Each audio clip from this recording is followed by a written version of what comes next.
Bora trabalhar, meu povo e minha pova! E aí, meus líndios e líndias, espero que vocês estejam bem, saudáveis. Vamos começar aí a falar de problemas ambientais, atmosféricos e urbanos. Uma visão rápida dessas questões que complementam aí o nosso pensamento sobre espaço urbano. E a gente não pode começar por outro caminho que não efeito smog. Nome esse criado lá na Inglaterra para designar a neblina, o fog. Fog, que é um elemento natural, tá, gente? Que é basicamente o acúmulo de umidade próximo ao solo em dias frios, mas que neste caso é formado de smoke. Daí o nome smoke mais fog. Smog é aquela que parece uma neblina, mas é uma concentração de poluentes de forma que você não enxerga em uma distância sequer curta o que está à sua frente. É o que vocês podem ver aí nas fotos de Pequim e São Paulo. É aquele esbranquecimento, acinzentamento do dia por conta da poluição. Vale lembrar que esse processo acaba gerando aí muitos problemas de saúde, entre eles essa tossezinha alérgica que vocês acabaram de presenciar, ainda problemas pulmonares crônicos, problemas que vão até mesmo à parte coronária do organismo. Então, nós temos aí como resultante o aumento de gastos, por exemplo, com saúde. A perda de pessoas por conta da poluição. A poluição mata. E o smog, obviamente, é uma das formas extremas de poluição. Vale lembrar também que ele traz problemas econômicos no campo produtivo, uma vez que muitas cidades são obrigadas muitas vezes a parar por conta da incapacidade de ver o que acontece a 2, 3, 4 metros de distância. Bom, aqui nós temos o balanço global de energia.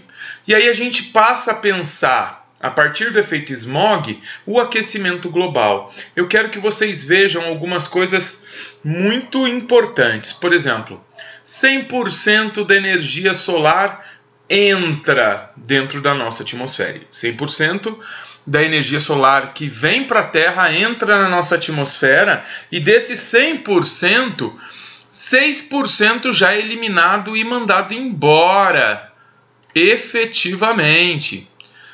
Outros 20% batem na superfície das nuvens, refletem e vão embora também. Então nós temos 74% de energia que chega ao solo e que vai levar ao aquecimento. Desses 74%, basicamente 4% já vai embora também após bater em superfícies terrestres e refletir. É parte do nosso albedo, né? Do nosso índice de reflexão. Então, do 100% que entra, 70% de fato entra e 30% já vai embora logo de cara, não gera aquecimento. Dos 70% que entra, 19, vejam bem, 16 mais 3 são absorvidos e geram aquecimento na atmosfera logo na entrada. Sobrando 51% dessa energia para aquecer o planeta na superfície terrestre. Lembra, 19% já está aquecendo a atmosfera, o vapor d'água atmosférico, as nuvens. Então, daqueles 70, 19 já está aquecendo, 51 chega ao solo. Desses 51 que chegam ao solo, 30%, 7 mais 23, geram calor que o solo absorve, que a atmosfera imediata absorve, o calor sensível e o calor latente. Os outros 21% vai refletir e vai passar a aquecer a atmosfera na saída. 15% aquece a atmosfera e 6% é mandado embora. Então quer dizer que dos 100% que entra, 36% a gente manda embora. O restante aquece o planeta. 64% da energia solar que entra aquece o planeta. Como? 19% na entrada, 15% na saída. que dão aí 34%, e os outros 30% aquece a superfície terrestre e a troca de calor entre atmosfera e superfície terrestre. Como que a gente gera o que a gente chama de efeito estufa? A gente gera o efeito estufa quando a gente aumenta a capacidade de absorção de energia aqui. Deixa eu mudar a cor da setinha ali para a gente ver melhor. Quando a gente aumenta a capacidade de reter energia aqui. Como? Aumentando o vapor d'água na atmosfera ou aumentando os gases estufa. Como a gente aumenta os gases estufa, os GEs? Emitindo, por exemplo, CO2, CO, NO2, NO3, dióxido de enxofre, metano, esses gases que têm a capacidade de reter energia vão aumentar a nossa absorção tanto na entrada, e a gente vai reter mais energia, quanto na saída. E aí a gente vai desperdiçar menos energia aqui, e esse desperdício garante a vida, tá, gente? É esse equilíbrio térmico do planeta com esse desperdício que favorece a vida. Quando a gente passa a reter parte dessa energia que a gente tinha que desperdiçar, que não era necessário, e a gente passa a reter porque a gente emitiu gases através do nosso sistema industrial e das nossas atividades humanas, a gente passa a aumentar a capacidade do planeta de reter energia. E isso leva ao que a gente chama de efeito estufa local ou aquecimento global. Essa é uma maneira técnica de analisar o efeito estufa. Está diretamente ligada, por exemplo, à capacidade humana de reter mais carbono do que deveria aqui. A gente vê que o ciclo do carbono é um ciclo natural e equilibrado, zerado. Mas quando o homem retira o fóssil e queima, ele pega o carbono que o planeta tinha feito desaparecer durante a natureza, durante todo o seu processo de organização e formação, e ele volta a liberar esse carbono para a atmosfera, aumentando a nossa capacidade de reter energia eletromagnética do Sol e gerar aquecimento, e desequilibrando o ciclo do carbono. Vale lembrar que o efeito estufa é um efeito natural e desejável. A atmosfera é formada de gases e esses gases têm a capacidade de reter calor. Naturalmente, isso garante a vida. Agora, quando o homem emite muito dióxido de carbono, muito metano, CH4, muitos óxidos nitrosos, quando o homem aquece o planeta e aumenta o vapor d'água, ele passa a aumentar ainda mais a capacidade do planeta de reter calor. Isso não é favorável à manutenção da vida, pelo contrário. Isso vai trazer problemas graves e imediatos, praticamente. Alguns desses representados no vestibular por essa imagem, o efeito estufa. É uma ideia de termos um teto de poluentes em que o Sol consegue penetrar, mas não consegue sair.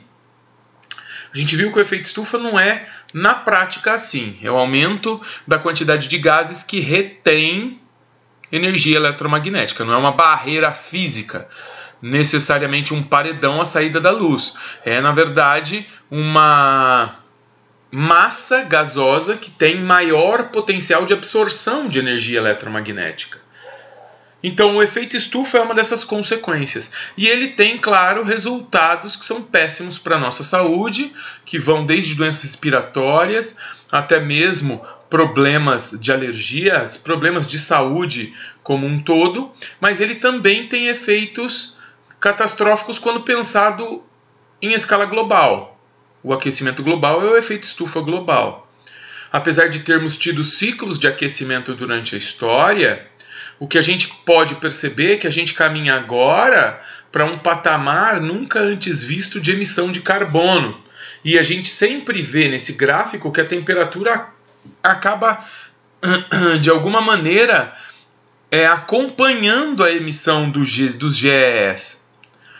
Por conta dessa retenção. Então, o que o planeta vive hoje é um momento que ele não viveu ainda na história de excesso de emissão, que vai levar, por exemplo, ao aumento de temperatura. A gente vê a relação aí entre o crescimento da emissão de carbono e a tendência do crescimento de temperatura. É isso que a gente vê aqui. Tendências muito parecidas no mesmo processo temporal de emissão. E a gente tem uma tendência de aquecimento atmosférico por conta do efeito estufa que vai levar, por exemplo, ao derretimento da camada superficial de gelo do planeta. Vejam como diminuiu em pelo menos 2 milhões de quilômetros quadrados a superfície de gelo. Eu não estou nem falando em quilômetros cúbicos, estou falando de quilômetros quadrados, só de superfície. E obviamente que todo esse gelo que derreteu pelo aquecimento do planeta virou água e aumentou os níveis dos oceanos, que já aumentaram em pelo menos meio metro. E óbvio que isso passa a preocupar, por exemplo, os espaços de povoamento litorâneos, que estão cada vez mais ameaçados pelo avanço dos oceanos. E lembrem-se, uma quantidade imensa, de mais de 60% de toda a humanidade vive nos litorais. E essa migração forçada para o interior dos continentes pode gerar um caos migratório nunca antes visto no nosso planeta. Então não podemos ignorar esses fatores. A inversão térmica. E aí a gente precisa entender o que significa isso. Existem 2 momentos, como vocês veem aí no esquema. Um que é a situação normal e outro que é a situação de inversão térmica. Eu vou apelar para aquele desenho maravilhoso feito na nossa lousa. O que é a situação normal? Né? O que é esse momento comum? Basicamente, o Sol envia luminosidade para a superfície terrestre.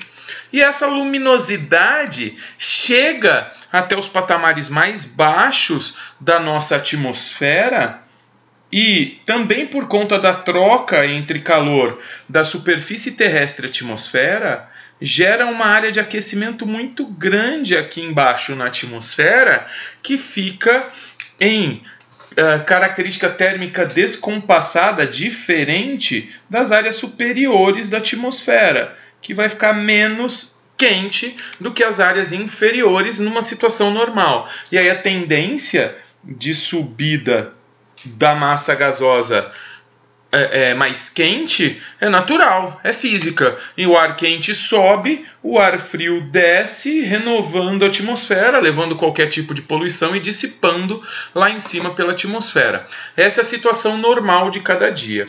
O grande problema acontece quando a gente tem uma intensa emissão de poluentes por conta aqui da nossa indústria. Basicamente, essa emissão de poluentes pode gerar a seguinte situação. A luz solar ela vai ter dificuldades em penetrar completamente na atmosfera poluída. E ela reflete lá em cima da poluição. Vejam, lembra que em dias muito cinzas, com um grande efeito smog, a gente não vê o sol? É a luz que não consegue penetrar o poluente. E aí o que vai acontecer? Vai gerar-se um aquecimento muito grande da atmosfera lá em cima. O que não é normal, lá deveria estar frio, porém ficou quente. E a atmosfera aqui de baixo não esquenta o suficiente. Deveria estar quente aqui embaixo, mas ficou frio. O que é ar frio não sobe. Se ele não sobe, não acontece esse processo aqui. Ele não sobe de jeito nenhum. Ele não subindo, não há troca gasosa. E o ar frio não desce. Se ele não desce, não acontece isso aqui. Não acontecem as trocas gasosas. Portanto, nós temos aí uma situação de inversão térmica. Em dia normal, aqui embaixo deveria estar quente, perto da superfície. Não está porque o Sol não teve capacidade de aquecimento. E lá em cima deveria estar mais frio. Não está, porque o poluente acabou levando uma reflexão que aqueceu mais lá em cima, na atmosfera, do que aqui embaixo. Essa situação de inversão térmica leva à paralisação atmosférica, que é o que a gente vê na imagem 2 aqui. Ar frio estacionário, ar quente estacionário e concentração de poluição. Vale lembrar que isso é muito comum em áreas subtropicais e temperadas e poluídas, ou em áreas tropicais em cidades que estão no período de inverno. Isso é muito mais raro em acontecer em dias de verão quente em áreas tropicais, porque aí o Sol tem muito mais capacidade de gerar efeito estufa do que inversão térmica. Beleza até agora? Bora ver o resto então. As ilhas de calor são muito típicas também de regiões urbanas e que têm alterações profundas do espaço urbano.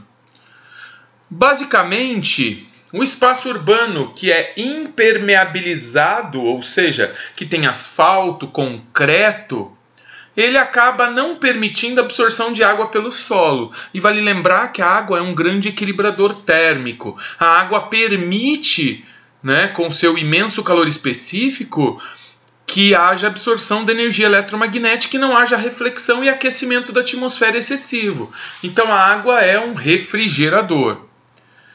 Quando o solo não absorve água, ele também não absorve grande quantidade de energia eletromagnética que chega até ele vindo do Sol. E ele passa a refletir muito mais e gerar muito mais aquecimento imediato. Por isso que solos impermeabilizados geram mais aquecimento. Vale lembrar também que o espaço urbano, em geral, tem menos arborização. E a arborização, a vegetação também capta a energia eletromagnética do Sol para fazer fotossíntese. E, portanto, sem vegetação há uma reflexão maior aquecimento. A vegetação também é um equilibrador térmico. A própria estrutura hierarquizada, melhor dizendo, não hierarquizada, verticalizada do centro das cidades com prédios, não permite a passagem de ventos, como eles acostumam passar em regiões periféricas menos verticalizadas. Isso não dissipa calor nem poluentes, mais uma vez ampliando a retenção de calor no centro da cidade, criando estes mapas aqui, vistos de cima com as linhas isotermas. A gente vê centros de calor em áreas urbano-industriais e em suas periferias menos, claro, urbanizadas, mais horizontalizadas e com menor impermeabilização do solo, a gente vê uma menor temperatura. A gente vê uma diferença térmica que varia em média 7 graus entre um centro urbano e a sua periferia rural. Isso demanda, ou determina, melhor dizendo, características de ilhas de calor, de formação de ilhas de calor. Vejam aqui nesse esquema, a área rural, muito mais horizontalizada, muito mais arborizada, muito menos impermeabilizada, pode vir a ter temperaturas que variam de 3 a 10 graus a menos do que os centros urbanos, com menos árvores, com menos áreas de solo à mostra, mais impermeabilizado e mais prédios. Dá uma olhada no centro de São Paulo. Quantidade de árvores que nós vemos aí. Olha a impermeabilização do solo. Notaram a gravidade do problema? É isso. As chuvas ácidas, muito mais vinculadas ao processo de industrialização do que apenas ao processo urbano. A emissão de gases como, por exemplo, o SO2, o NO2, o CO, vão gerar aí, junto à reação química produzida junto à água da atmosfera, ácido sulfúrico, ácido nítrico e ácido carbônico. O SO3, por exemplo, vai reagir com o CO2 e formar o H2SO4, o ácido sulfúrico. O NO2 vai reagir com o H2O e formar o H2NO3, o ácido nítrico, extremamente corrosivo. E o CO2 vai reagir com o H2O e formar o H2CO3, o ácido carbônico, que é muito típico nas chuvas. Toda chuva é ácida, mas o grau de acidez se amplia à medida em que a gente polui a atmosfera. E os impactos são diretos. Primeiramente, como a gente vê no esquema, na vegetação. O primeiro grande impacto é sobre o espaço vegetal. O segundo é sobre o solo, que vai acidificar e se tornar improdutivo. Depois vem a decomposição das estruturas urbanas. Prédios, alicerces, cimentos, esculturas, todas elas que tiverem característica calcária, vão decompor rapidamente. E, obviamente, que a chuva ácida é a grande tirana. Né? Pontes e viadutos vão ter que ser revistos a cada ciclo de anos, os próprios telhados de casas, as estruturas urbanas vão ficar muito mais suscetíveis à corrosão por conta da chuva ácida. E como a chuva ácida é necessariamente algo que não respeita fronteiras, a gente vê, por exemplo, regiões que são menos poluidoras na Europa sofrendo com chuva ácida herdada do resto do continente. A gente vê regiões como o Nordeste dos Estados Unidos com uma intensidade de chuva ácida inacreditável. Chegou a chover ali com um pH inferior a 3,5, o que é muito ácido. O Sudeste brasileiro também é uma área de concentração de chuvas ácidas. O buraco na camada de ozônio, também muito menos ligado ao espaço urbano, muito mais ligado à poluição humana, mas não a qualquer gás. Há um gás inventado nos anos 70, conhecido como clorofluorcarbono, CFC, que na época a gente achava que não era reagente, mas a gente não tinha testado ele em condições de alta pressão atmosférica e temperaturas baixas. Nessas condições, o CFC libera o cloro. E ao liberar o cloro, ele sequestra esse oxigênio aqui, que com a energia UV, ele simplesmente se dissocia em átomos, 3O2 vira 6 átomos de oxigênio, que vai migrar naturalmente e formar o ozônio, que protege a gente da radiação ultravioleta. O cloro, quando liberado, ele não está estável, ele vai roubar 2 oxigênios para formar o monóxido de cloro. E aí, ao roubar esses 2 oxigênios, ele impossibilita a formação dos 2O3, então ele gera buracos na camada de ozônio. E aí esse ozônio esburacado deixa de proteger adequadamente a vida do planeta, que é perecível aos raios de ultravioletas do Sol. Então, o buraco na camada de ozônio é formado pelo cloro liberado do CFC, que não é necessariamente um gás estufa. E necessariamente, mesmo esses buracos UVs não estão diretamente ligados ao aquecimento global ou à questão do efeito estufa local. É nocivo contra a vida. A gente não pode levar essa associação a aquecimento global e efeito estufa, porque a gente pode incorrer num erro de exagero.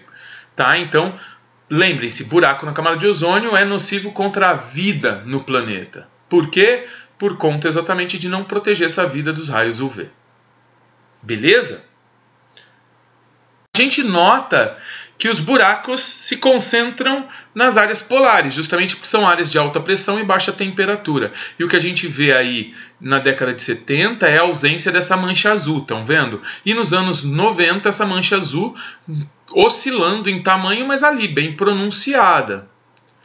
O que significa isso? Significa que a mancha azul é o buraco na camada de ozônio. A boa notícia é que, se a gente eliminar, como foi feita a deliberação global para eliminar a utilização de CFC já no final dos anos 80, se a gente parar de emitir CFC, a gente necessariamente vai ter a reconstituição do buraco. O buraco vai fechar. Onde a gente eliminava e elimina, de certa maneira, a CFC? Nos aparelhos de refrigeração antigos, o CFC era o gás que levava à refrigeração, e nos aerosóis antigos. A gente sabe que está proibido utilizar esse gás, entretanto ainda existem muitos aparelhos antigos que podem levar ao vazamento, ou muitos aerosóis que estão ainda em lixões e que vão levar ao vazamento desse gás ainda. Por isso que esse buraco ainda é uma realidade. Outros problemas ambientais urbanos, que também são sociais, estão vinculados com as grandes enchentes, que são decorrentes tanto da ocupação de áreas ribeirinhas, marginais, que são áreas de várzea, como por exemplo as áreas da várzea do Tietê, onde está ali, por exemplo, a marginal do Tietê, a várzea do Pinheiros, onde está a marginal Pinheiros, são áreas que naturalmente alagariam. Ainda mais com a alteração do leito do rio, o assoreamento do rio, porque a gente joga lixo, nós temos um transbordamento da margem muito muito mais facilitado. E aí nós temos esses impactos que são terríveis, principalmente para as populações de baixa renda, que são obrigadas a habitar essas regiões que têm menor valor econômico imobiliário. Bom, outro grande problema é a questão do saneamento básico, que a gente vê que é diferente no mundo inteiro. A África é o continente que tem menor índice de saneamento básico por região. Mas a América Latina, e em especial o Brasil, também tem grandes déficits. Dá uma olhada na coleta de esgoto regular do Brasil. 55% das casas brasileiras têm coleta de esgoto regular. Ou seja, 45% não tem coleta de esgoto. No Sudeste, a situação é um pouco mais confortável. 82% das casas têm, mas quer dizer que 18% das casas do Sudeste não têm coleta de esgoto. No Centro-Oeste, 57%. No Sul, que a gente acha que é tão organizado e desenvolvido, 65% das casas não têm coleta regular de esgoto. A gente vê aqui, que os municípios com até 10 mil habitantes, só 22% deles têm acesso a saneamento básico, a água tratada. 68% deles não têm. Em municípios de até 500 mil habitantes, a gente tem 46% dos municípios com políticas de saneamento, onde 29% das casas não tem coleta de esgoto, saneamento básico, água tratada. Então há uma tendência do brasileiro de jogar completamente sujeira em mananciais a céu aberto. O esgoto corre no meio-fio, o esgoto vai ser lançado diretamente aos córregos que cortam nossas cidades. Córregos esses que deveriam servir de áreas de convívio, de áreas turísticas, de áreas de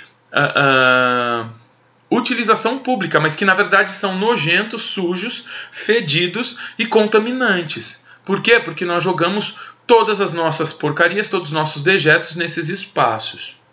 O nosso último problema grave abordado nessa aula é a questão do lixo, né? Falamos agora há pouco do saneamento básico.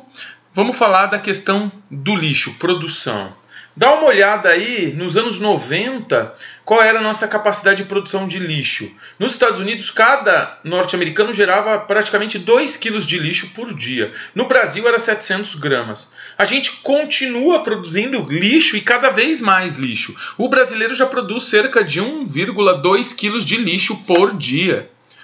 Se a gente multiplicar isso a uma população, por exemplo, de 200 mil habitantes, 200 mil vezes 1,2 dá 240 toneladas de lixo por dia. Multiplica isso por 365 dias no ano. É inadministrável a montanha de lixo que a gente gera. E gera através do quê? De desperdício, de embalagens, de produtos que a gente produz para não serem duráveis. A nossa forma de consumismo desenfreado e a política de ganhar dinheiro com a venda de produtos tem levado ao esgotamento de recursos naturais, mas tem também levado ao problema inadministrável do lixo. A gente não recicla como deveria. Olha aí os municípios brasileiros que têm coleta seletiva de lixo. De 5.570 municípios, em 2010 nós tínhamos 443 municípios com coleta regular seletiva. Esse número é de 530 hoje municípios no Brasil. Oficialmente. Extraoficialmente um pouco mais. Mas ainda não chegamos a 10% dos municípios brasileiros com coleta seletiva de lixo sólido e com reciclagem como política de governo. Isso é uma situação inadministrável, porque a gente não recicla, usa cada vez mais matéria-prima retirada da natureza e não consegue administrar a quantidade de lixo. E existem formas inadequadíssimas de armazenamento de lixo. O lixão é a pior dessas formas. Por quê? Porque a gente joga lixo na superfície, né, do planeta. Esses lixos são contaminantes, vão gerar grandes problemas de contaminação de lençóis freáticos, de contaminação de solo, de proliferação de pragas urbanas, né, animais que não são desejáveis no meio urbano e que levam doenças.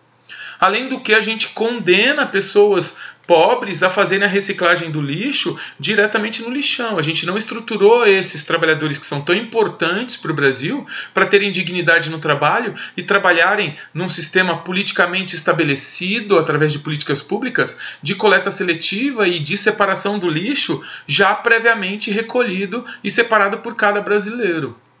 Aí eles vão ser obrigados a trabalhar em áreas contaminadas, sendo contaminados, para poder tentar selecionar o lixo que vai garantir o mínimo de subsistência a eles. Uma vida péssima e uma subsistência inadequada, é verdade. Mas é a vida que eles podem levar num país que é tão desigual. A maneira mais adequada de ocupação, de descarte do lixo, é através dos aterros sanitários, em que a gente cria esses buracos, coloca argila, coloca uma manta plástica, coloca mais argila, outra manta plástica, areia, garantindo assim que depois, ao receber o lixo orgânico apenas, a gente possa ter o chorume, que é aquele líquido da decomposição, armazenado no fundo, que podendo ser retirado por bombas ou até mesmo tratado quimicamente. Os lixões também têm produção de gás que devem ser coletados ou queimados para que não haja explosão. Esse processo de compostagem, ele demanda somente lixo orgânico. Por isso ele pressupõe a coleta seletiva anterior. E é uma maneira muito mais coerente de descarte do lixo, gerando assim, entre outras coisas, gás adubo e não contaminando o solo.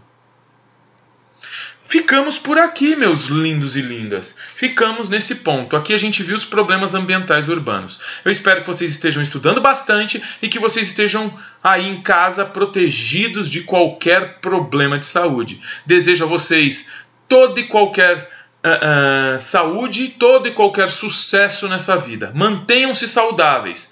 Beijo e tchau!